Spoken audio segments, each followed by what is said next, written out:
Welcome to the next episode of Brandland. I am your host, Garrett Justice, and today I am joined by David Johnson, who's the VP of Brand at Degreed, as well as Todd Tauber, who's the VP of Product Marketing at Degreed. David, Todd, how are you both doing today? Very good, thanks. Glad to be here. Thanks for having us. So glad to have you both on the show. I think, this is the first time we've had two marketing experts from the same company on here. So I'm really excited to get both of your perspectives as we dive into our topic today. Before we do, though, of course, our listeners would love to hear a little bit more about each of your backgrounds and what Degreed does. So David, let's start with you. Tell us a little bit more about your background. Sure thing. I'm David Johnson. I am the VP of Brand at Degreed, and I have been at Degreed coming up here on just about 6 years. I was actually about employee number 20. So in the very, very early days, as we were a fledgling company trying to figure out our market fit. And so that's kind of my history at Degreed. A little bit more about me. I have a design history. I got my degree from Weber State in visual communication. So went from being a designer to an art director to a creative director. And then, growing into full VP of brand at Degreed. My expertise really lies in kind of full brand systems. I'm a color guy. I really thrive in color. It's one of my languages. I sort of live, I'm a pop culture junkie. So I've kind of live and breathe sort of everything that's going on in the world, movies, music, politics, for better, for worse today. Yeah. I try to bring that all to my role here at Degreed. Awesome. Love it. It's great to have you. Todd, what about you? Tell us a little more about your background. Yeah, so I think David and I, our backgrounds complement each other pretty neatly. I've always kind of considered myself more of a business person. So my path to Degreed started a little over a decade ago. I worked at The Economist Group, the publisher of The Economist magazine. Mm-hmm. My job there was focused on strategy and M&A transactions primarily.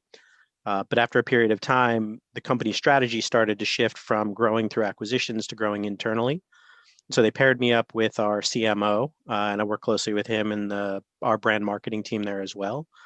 And if you know anything about The Economist at all, then the idea of putting the word education or learning next to the red box logo is not a big mental leap. So it was my job to figure out what that was. We created a small business and got it off the ground doing that. And I just got really curious about this learning space. So I used that as a platform to talk myself into a job at Deloitte. They have a consulting business that sort of acts like what Gartner and Forrester do for marketing and IT people. Mm-hmm. They had a business that does that for HR people. So I somehow talked myself into a job doing that for a couple of years. Had a great position to sort of understand what was happening in the market that we operate in right now. And Degreed came along, and I just got really excited about the fresh approach that these guys were taking, and also the fact that these were serious business people trying to build something. So I jumped at the opportunity David, I think, said he was number 20. I was number 50 at the company. Mm-hmm. But I was, I think, the second person outside of David hired into the marketing department. So what I try to do is to bring sort of the business vocabulary into what we do, to elevate the perceived value of what we're doing, right? Yeah. It's not just an HR thing, it's a business thing. Love it. Awesome. I love that we have kind of both the strategy side of marketing and the creative brand side of marketing here together, and really, really excited to hear both of your perspectives on our topic today. Before we do, Todd, would you mind giving us the short, product marketing elevator pitch on what Degreed does? We like to think that Degreed is an upskilling platform. And what that means is it gives individuals insights about their skills, both the skills that they have and the skills that they need in order to stay relevant in the job market, and then connects them to a diverse range of learning and development experiences, as well as to career opportunities inside their organizations. So they can not only build skills, but they can take those skills and put them to work at their companies. Awesome. I know Degreed is, a well-known brand. Many people are aware of the company, had a lot of success, especially over the last few years, and is an awesome idea. So I'm excited to talk to you both today about our topic, which is building a human brand in B2B. And I think that's a really interesting topic today. And, to kind of start us off, as I was thinking about this topic, when we reached out to you, you guys kind of pitched this idea of this human brand in B2B. And it got me thinking a little bit. B2B companies often have reputations as companies that over automate things, that maybe focus too much on the numbers and not enough on the customers. And as a result, create really unhuman brands. So this idea of a human B2B brand can be a little bit of a dichotomy, I think, for many out there. So Todd, let's start with you, but why do you think that it's important to build a human brand, particularly in the B2B space? Yeah, for me, there's, I think, three things. Number one, and very simply, people buy software, not companies, right? We're still trying to appeal to people to get them interested and excited about what we do. Secondly, we're finding more and more that we don't just sell software. A big reason that we end up winning deals, a big reason that our customers love and stick with us is the service that goes along with it, right? They call it software as a service. Mm-hmm. And we want to reflect that, the comprehensive package. We're not just selling, bytes. Mm-hmm. And then the third thing is, and I think this is probably the most important, is it's one of the most effective and durable ways for us to differentiate, is to build a brand that doesn't look, sound, feel like everything else in our market. Yeah. And that's the most important reason, I think. Awesome. I love it. David, what would you add to that? Well, I think not to sound redundant, but to go along with what Todd is saying, if your marketing as in B2B is always just feature focused, ROI, faster, cheaper, it's always going to be a race to the bottom. Mm-hmm. And ultimately, as a company, there's only so low you can go. So to take the conversation out of that realm, then as Todd said, these are people that are either the sales reps, the CEOs, the CIOs, the L&D leaders, these are people that are still buying and selling and transacting and, developing their businesses. So, how do you appeal to those people? Well, treating them like a human. The point that I would actually really like to make is, the most beloved brands are the most human brands. And maybe they don't happen to be B2B. If you think about I throw out the easy ones, the Nikes, the Apples, the Target, they all have very distinct brands that appeal to humans. And so I think for us at Degree, taking our cues from them is a way to help us differentiate when so many of our competitors do kind of go the ROI feature focus, and it's not to say that we don't have those ROI stories, but it's not where we hang our hat. It's, that's what we use to back up the story that we're telling.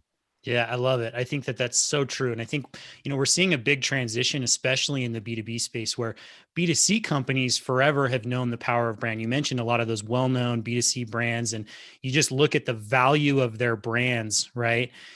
Billions and billions of dollars just on the value of some of those B2C brands. And I think savvy B2B companies the last 5 to 10 years have figured out that, hey, this is a great way to complement some of the sales activation activities that we're doing. When you can have those together with a strong brand, you can leverage that power to build something that people really believe in and that resonates more with those customers, that has lasting loyalty. So I love that. And it will become, I think, less and less of a differentiator in the B2B space, hopefully over time. But man, it sure is still today, when there still are so many B2B companies that haven't quite figured it out or figured out how to leverage it. So awesome ideas. Go ahead, David.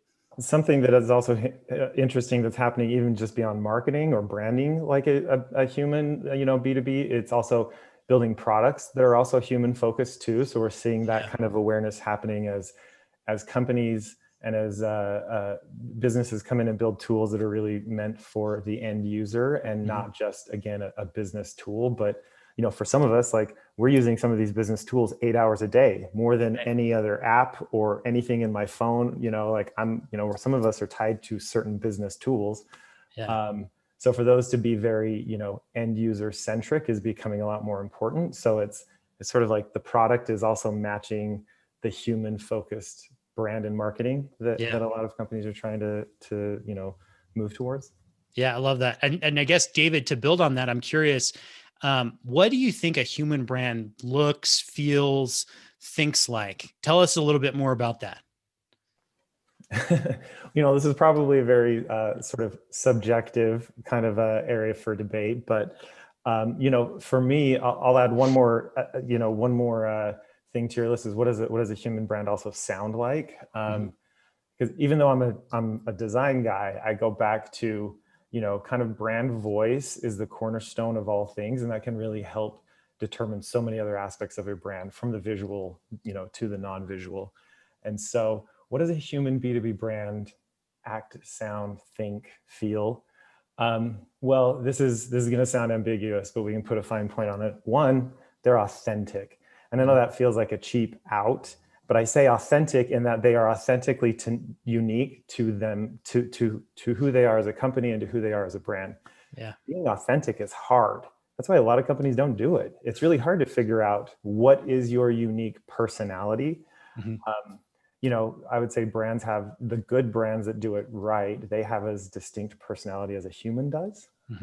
For example, Target is clever and would use a joke or a visual pun. Nike is not a clever brand. They would never use a joke. They have very distinctly different kind of defined brand characteristics that drive everything that they do. In order to resonate with their audiences. And so I feel like that authenticity and finding out what that authenticity is for a business in order to brand around it is going to be the key to, sounding like a human brand. For some more tactical, examples, I would say things like, speaking like a human, like speaks to other humans, avoiding jargon when you can. Todd and I say this often, how would I explain this to my dad or my mom or my wife or my husband? Could they understand what we're trying to sell in the way that we're selling it? We have such a business lingo sometimes, huh? My wife points that out all the time. She's like, that's a word you would just use at work, right? Avoiding those words and cliches and just talking real, right? Yep. And even getting so nuanced to things as like, would our brand use emojis? Would they swear, or would they swear but maybe bleep it? Or some of those kinds of things that really get down to like, what is the authentic personality of our brand? Yeah, I love that. Todd, what would you add to that? What are some of those attributes of a human brand, especially in B2B? Yeah, the first thing I'd say is, David and I and others in our company have talked multiple times about intentionally defining what we want our brand personality to be, right? So it's not something I think that just happens spontaneously.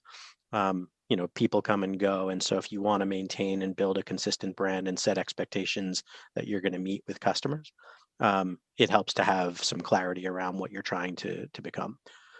What I would say is that, I think a lot of it for me comes down to what David talked about in terms of how you sound. We try really hard to focus on benefits and not features, right? Which sounds cliche, but go look at any random B2B software company's website. We try to emphasize what you can do with the product rather than what the product is or what the product does. We try to help people see how the product works through the lens of the user, right? Because that's who we're focused on.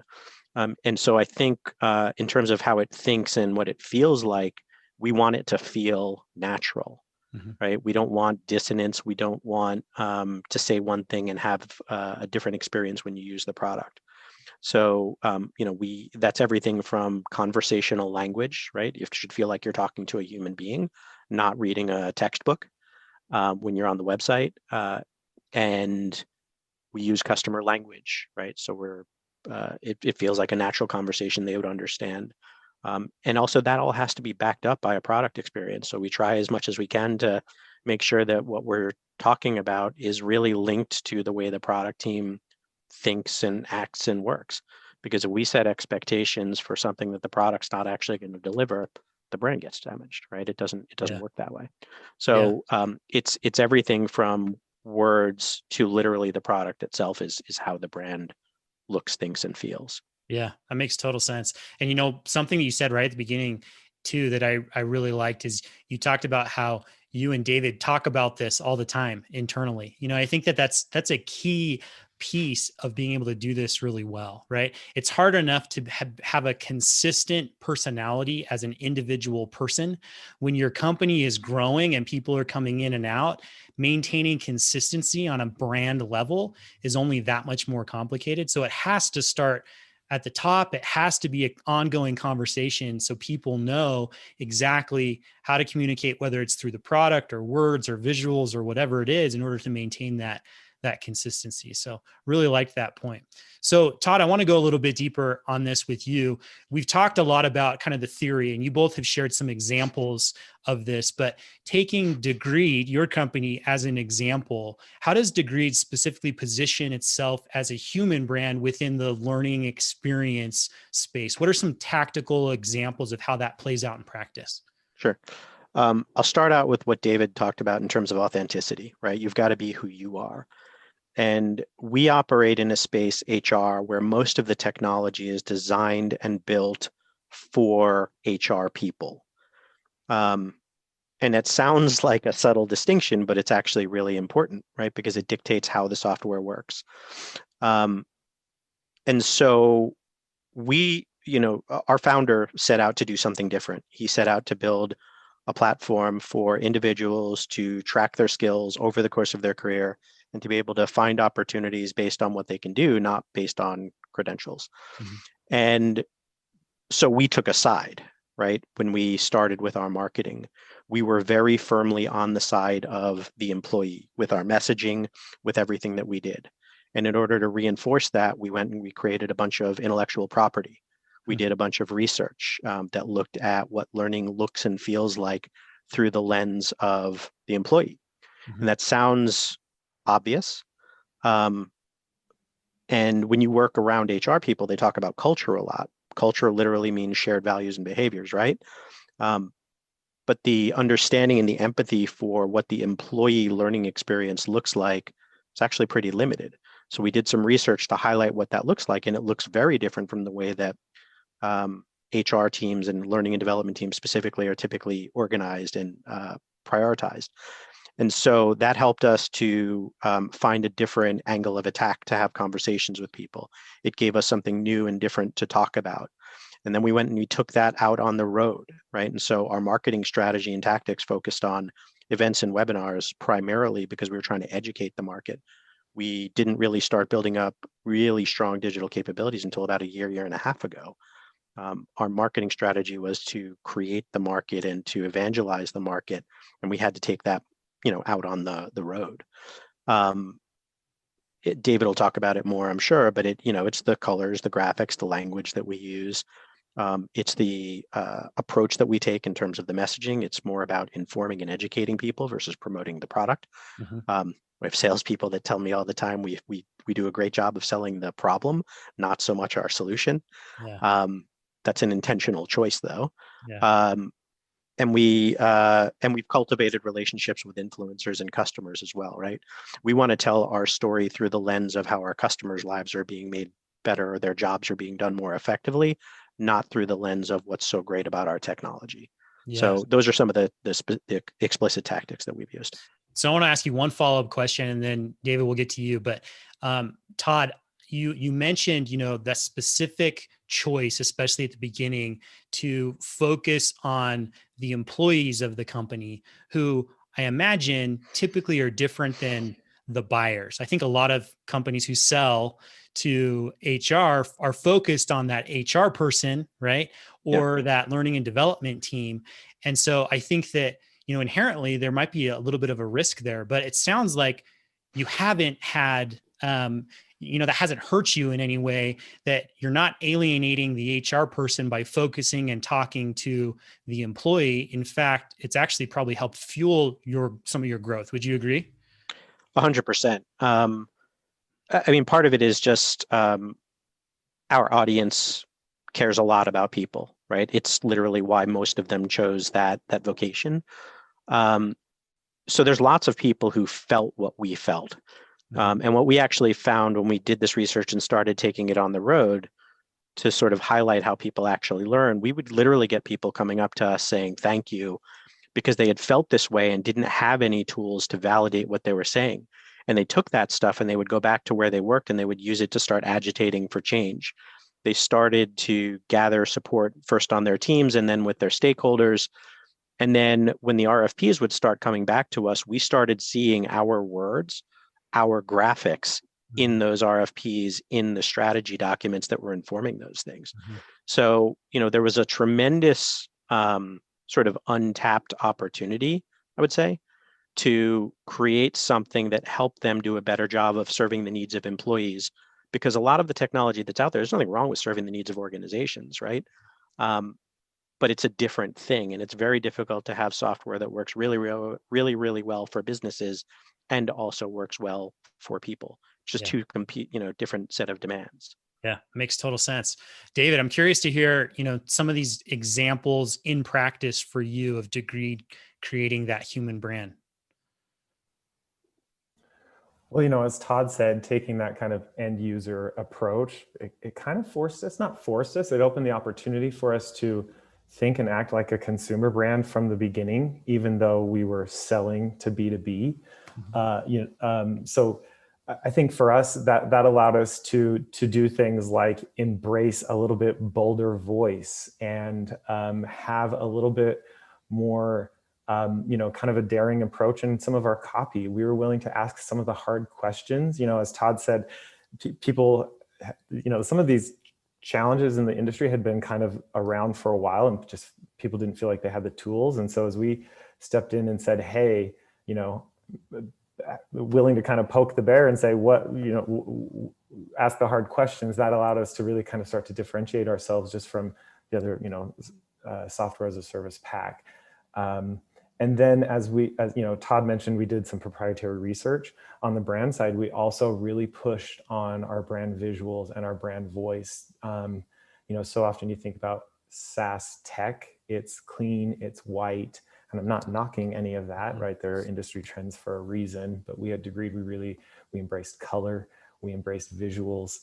We made sure that people were present in our marketing, humans, photographs, and real photographs of real people, not just stock. And so we really wanted to make sure that, again, being authentic and that we were creating things that were authentic to our brand and that were unique, so that we wouldn't just kind of, blend into the sea of B2B out there. And really, I go back to the very beginning, as Todd mentioned, our co-founder set out to do something different. And for him, every company sets out to make money, but it was bigger than that. It was we're really on a mission to help other humans. And so I think that for us, just from the beginning, kind of struck the right note of, we want to be a human-focused brand and company, even just from the very inception of the idea. Yeah. Awesome examples. And one thing that really stands out to me about what you said is, those choices of the visual identity, the colors, everything else, they came from an understanding of who you are as a company and being authentic to that, right? Like, how would this company, who we've defined, this personality, act, look, think, feel? I think a lot of times where marketing teams get stuck is they feel like, well, maybe we should add some color, or maybe we should do this or that, or have this type of personality, but they haven't done the work up front to really define who are they as an organization and as a brand. And as a result, they don't really know, they don't have a yardstick to kind of compare that against, right? Because you'd done that work up front, it was clear that you needed to go in a different direction in order to exhibit that human side of your brand. So love that. Is anything else you'd add to that? Yeah, and we were able to really define that up front because we had top-down buy-in, and so I would say that was probably another thing that just made it so unique is our leadership from the beginning wanted to make this, a priority for us. And so that doesn't mean that, every company is going to start that way from the beginning, but it's never too late for a company to go back and kind of ask those questions internally and start to define that, just because you haven't started that way doesn't mean that there's not room to always kind of, be adjusting and tweaking, evolving. We always do with our brand. It's not this set it and forget it kind of, one and done type thing. Yeah. And as a marketer, if you don't have buy-in and elevated this to a tops level executive team strategy discussion, that's probably the first place to start, right? Todd, what would you add? I think it's a little bit of I think that's a really important point, what David just said, but I think it's also a little bit of a chicken and egg thing, right? I think it's not just that we had support. We had support because it was the company's values to be thoughtful and deliberate, not just about branding and marketing, but about everything. Our product was innovative and different because David, our founder, other David, wasn't setting out to incrementally improve on the existing solutions. He was trying to do something totally different, right? And we got sort of guided into this path. Our product doesn't look and feel like every other product because our product leadership is willing every now and then to take some pretty courageous stances and say, no, we're not going to do what customers are asking for because that's not part of the product vision. It doesn't serve the mission, right? Yeah. And early, we don't have that many of those conversations anymore. It's easier to do when you're a more established company, or harder to say no when you're an earlier stage company. But I watched them say no a bunch of times early on to some big money deals from some big name companies because it would have meant changing the company's vision. Mm-hmm. And so having principles like that guide decision making and having the really important stuff thought through at that level sort of gave us the permission to do the same thing here. Yeah. And forced us to, honestly. Yeah. I love that. I think, I'm reminded of my marketing strategy class way back in school where, we kind of had to learn this, mantra of stand for something that's different and important. And I think that so many of us in marketing, we know that, but it's so hard to do in practice. So it's good hearing these examples. If you're not saying no regularly, then you're probably not standing for something because you're always going to get pulled in multiple directions. And so making sure where to plant your feet firmly is one of the hardest parts of this, but also one of the most important to do. So I want to switch directions just a little bit. And David, talk to you about, I know Degreed has gone through a rebrand this earlier this year and is in the process of rolling that out even more. So talk to me a little bit more about, what that rebrand looked like and how that rebrand supports upcoming new product launches and all under the umbrella of making sure that you're continuing to facilitate this human brand. Yeah, sure thing. So going back from to the very beginning of Degreed, we've actually really only had one identity for 8+ years, other than a very early ID that had a mustache that I won't go into any further details, but all companies have some of those, right? Right. Yeah. And so, our original identity actually had a lot of legs for it to stand up for 8 years, but we were getting to a point where actually so much had changed in 8 years. Technology had changed, screens had changed, screen brightness, pixel density, but then even just marketing as a whole, social media, that hardly didn't exist 10 years ago. And so there were just aspects of our identity that needed to be updated. But then also so that was kind of like, hey, taking notes on the past, but then looking forward, we knew that we needed to start crafting a brand that was more global and that could support like a multi-product company. So we went back to the drawing board and looked at kind of what elements were beloved. We didn't feel like we wanted to burn it to the ground. We knew that there were definitely some things that we wanted to keep, but that we could improve on. So we actually did this internally over the space of about 18 months. It was maybe a little longer than my team wanted to, but again, coronavirus hit and things went all crazy. So we did this mostly internal, working with a few creative resources externally with some animators and some other partners that we have.